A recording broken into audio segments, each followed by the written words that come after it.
So I wanted to put together a little tutorial on MyFitnessPal for people who are unfamiliar or want to learn a little bit about it.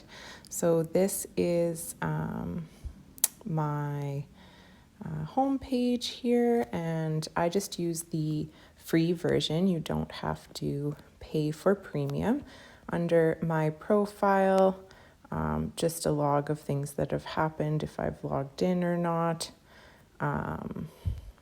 If you want to set your calorie information, you can click on goals. You can update your current weight. Don't worry too much about weekly goal and activity level. We're just using MyFitnessPal as a journal. These options are not going to align with what we work on in your nutrition. So you can click under nutrition goals, under calorie, carbs, protein, and fat goals, and you can set your daily calories based on what I have talked to you about. So for example, if I am doing 1,700 calories a day, I will change it to that. MyFitnessPal automatically uses a percentage-based algorithm to assign protein, carbs, and fat. This is very hard to make exact if you don't pay for premium, so always reference the numbers that I've given you. But for example, you can see here I clicked to change these. Grams is only available if you pay for premium. Protein is coming in only at 20%. It's a little low, so I'm going to increase that to 40%. This is closer to my daily target. And then it has to add up to 100, so you can see we're at 120. I'm going to lower carbohydrates a little bit, and I will lower fat a little bit. Again, this will depend on what you and I are talking about. What matters is just the total calorie target in MyFitnessPal. So I'll accept those and head back out. You can also go under additional nutrient goal if we've talked about fiber, and set your fiber goal. Don't worry about the other items that are listed there. So if we go back out here, we can go to nutrition. This gives you the daily view of how your macronutrients have broken down for the day, and you can scroll down and see the different vitamins and minerals that's being tracked as well. You can go to your diary, and here is where we will log our food. So you can scan a barcode if the food you're eating has a barcode. You can search the extensive database if the food you're eating doesn't have a barcode, and we can copy meals from other days if we tend to have a similar meal or snack. So if I want to build you my Greek yogurt bowl, I am going to scan barcodes because the items I use have the barcodes. So I click on add food and scan barcode. I'll scan the Greek yogurt. It comes up. I double check that it matches the nutrition label for the serving size. Now I'm going to change the serving size to 1 gram, and I'm going to change the number of servings to 200 because this is how much I'm going to eat, and I check the box. I'll click add food again, and I'm scan barcode, and these are the chia seeds that I use. I check the serving sizes match. We are correct. For me, I'm going to change this to gram, and I put 10 grams when I make my yogurt bowl, and I'll do the same thing for the hemp seeds. Scan the barcode. Here we go. This one comes in as 3 tablespoons, which is the serving size on the package, but note that 3 tablespoons is equivalent of 30 grams on the package, and we want to weigh out the number of grams we're having in our yogurt bowl. So for me, I'm going to change this. You can see that grams isn't an option, but I'll change it to tablespoon, and I will use my food scale to weigh out 10 grams, because that is what 1 tablespoon of hemp seeds based on the nutrition facts label is. And I will scan that. And then I've built my yogurt bowl. So this is one way that we can build food. Another way would be to search the database. So if for my lunch, I was going to make my taco turkey, I use the Kirkland, what do they call it? Ground turkey, or it's Lilydale. I don't remember. Let me try again. Lilydale. I can't spell today, guys.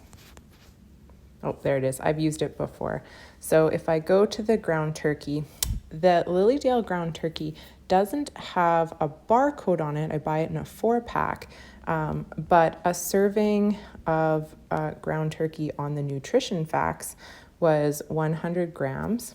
And I can verify that if I change the serving size to 100 grams and have one serving, that it does in fact match the nutrition label, which had 19 grams of protein and 5 grams of fat. Now, when I make taco turkey, I use one 500-gram container and I divide it into 4. So I'm going to actually eat 125 grams raw. So you can change it to 1 gram, and I had 125 grams. So I can search for that.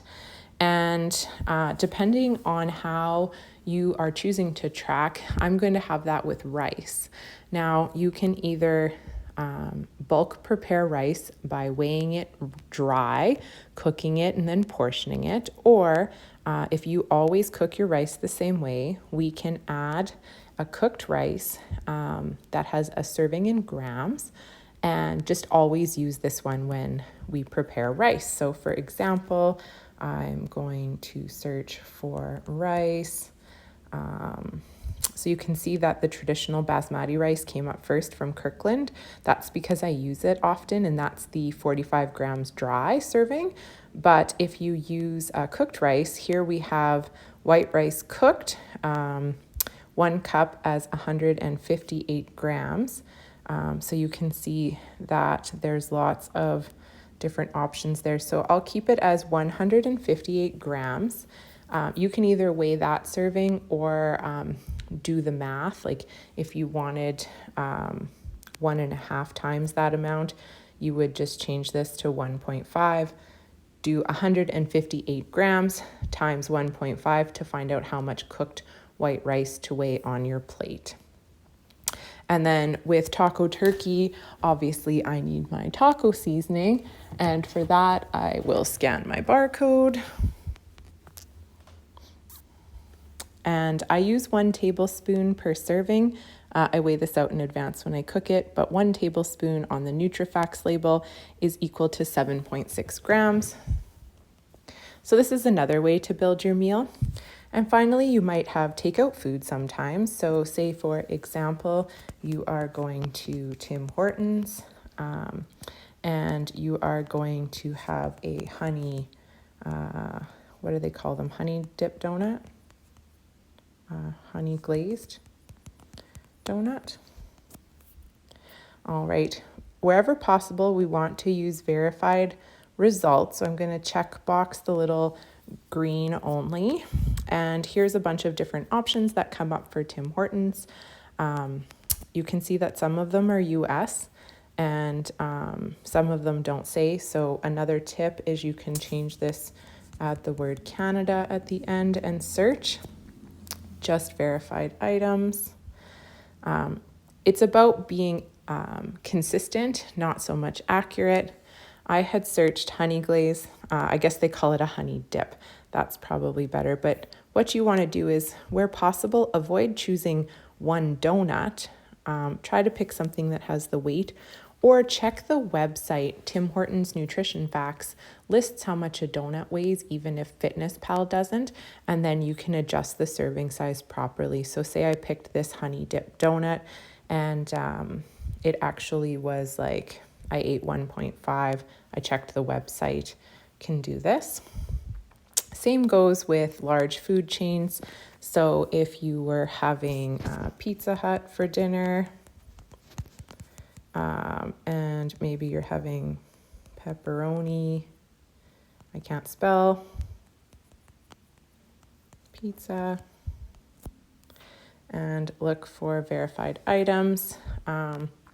So here we are doing our best to find something with weight, but I can see that that doesn't seem to be the case, and that's okay. So in this case, we're going to do our best at estimating. These pizza slices are often based on the size of pizza. So you can see like 6-inch personal pan pizza. If you had the whole 6-inch pizza, these would be your macronutrients. There's not much for serving sizes. So you could add something like this. So this is just a quick tutorial on how to copy it. Now, say tomorrow you were going to have a yogurt bowl for breakfast again. I'm going to switch up here to tomorrow, and these 3 little dots, I'm going to copy yesterday's meal 1 to today. So I pick copy from meal 1 today and the checkbox. Now, when I look at tomorrow, as you can see on the top, it's copied over, so I can save myself some time. So this was just a quick tutorial on how to do some barcode scanning and do some search.